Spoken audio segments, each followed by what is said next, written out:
Okay, good afternoon. Yes, good afternoon, Dr. Verano. Good afternoon, ma'am. Good afternoon, sir. Good afternoon. So, are we ready to continue? Yes, ma'am. Okay, sige. Kay mura may Very problema excited, jud ko ma'am. aning akong internet. Okay, kadiyat lang, sir, ha. Okay, wait. Asan na ni akong internet?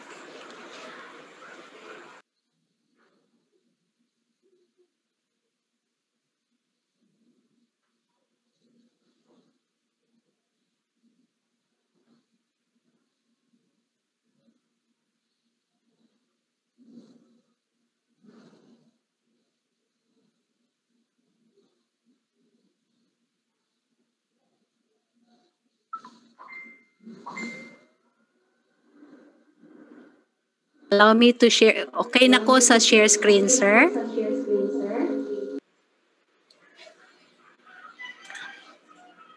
Hold on, ma'am, ha. Ako sa check, ma'am.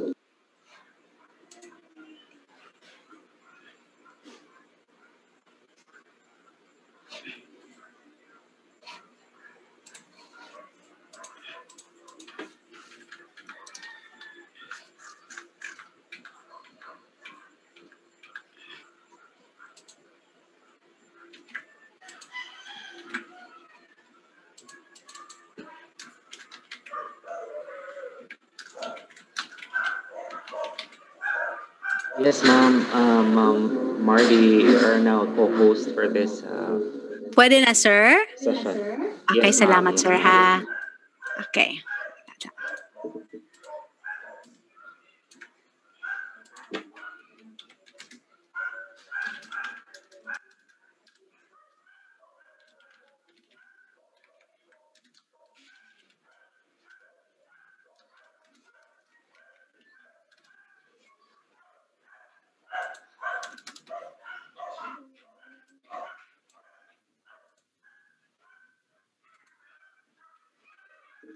Okay, good afternoon. We are back. Okay, asa na ba ning Yes, akong afternoon, ma'am. share screen? Okay, before we had our break, I was talking about the importance of congruence of the institutional outcomes, especially when we write the program educational outcomes or program educational objectives must be anchored on the institutional or the vision, mission, goals, core values, and institutional graduate attributes. So at this point, let's move forward by looking at how we can draft our program outcomes. Okay. Ikaw wala pa, hindi pala ako nakikita.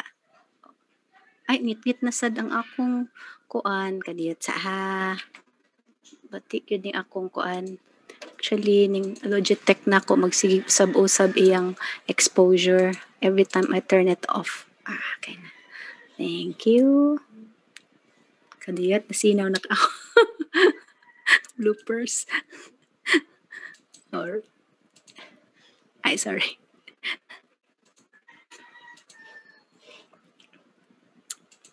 Okay, so we're done with the higher level outcomes. This time we can focus on the next, which is the program outcomes and then the curriculum map.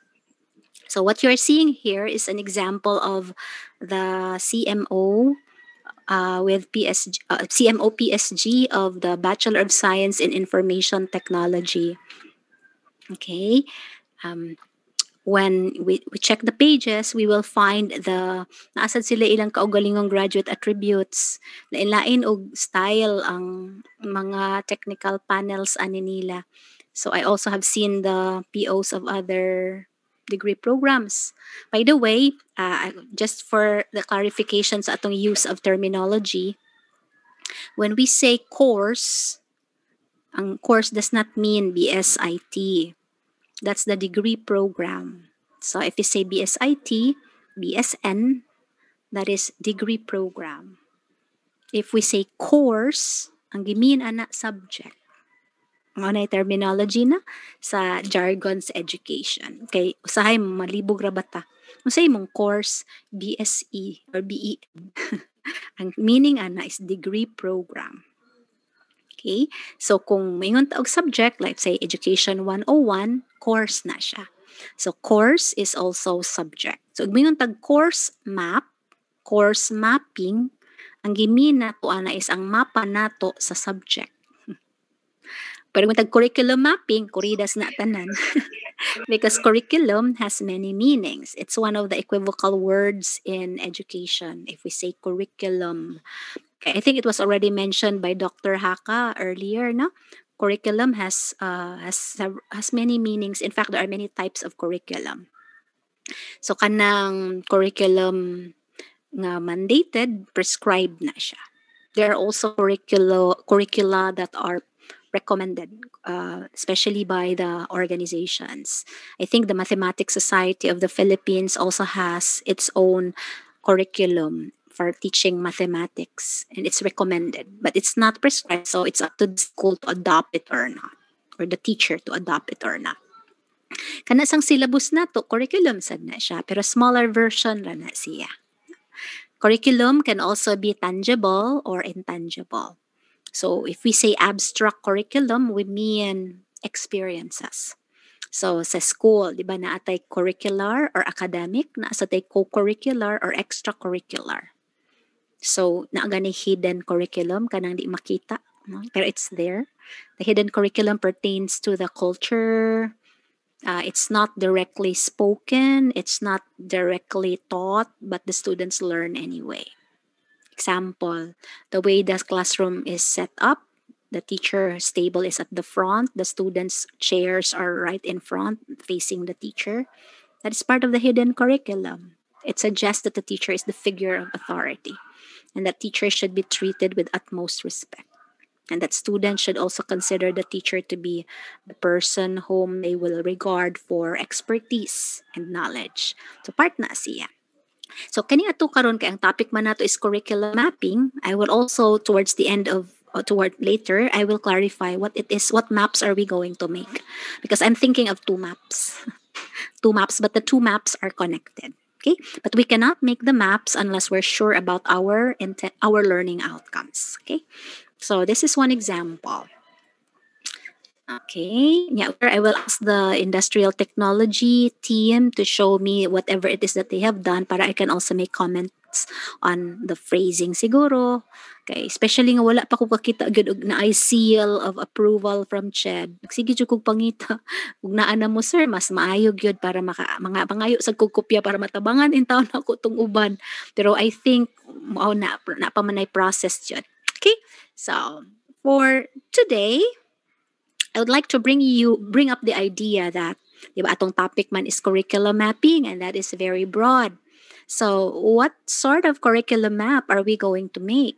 Actually, we can map the program outcomes. That is one map. No? We need to map the program outcomes for two reasons. One, so that we will know what program outcomes should we target when we teach a course or a subject.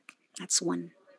And then to also see how the program outcomes are to be achieved from first year to fourth year, and how the curriculum designers will be able to check if the subjects that have these target program outcomes are really teaching or have really requirements that will help the students develop the KSAVs as mentioned in the POs. Okay, let's do that now.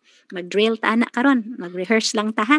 Yeah, siguro ugma pa initially maghatag og input, then we can have initial workshop or even this afternoon kung naatay time. Time check is 3:20. So, usually kung naana mo'y program outcomes ing ani iyang appearance. Yeah, my suggestion is always to code it para it will be easier. So, naana man siya coding daano ITPO1. Pwede ra sad kanara po inyong gamiton. Other program outcomes have letters A, B, C, D, E, F, G. So it's easier to sort things out if numerical rather than alphabetic. Yeah, depende sad kung gusto ganahan mong na-apply laing coding. So pwede rag i-code yun. So, pwede mo PO1 for IT. So, siguro pa IT underscore PO1. Pwede. Okay? So, one of the steps that you can do, the very first, so that it's easier to organize, is you can code the program.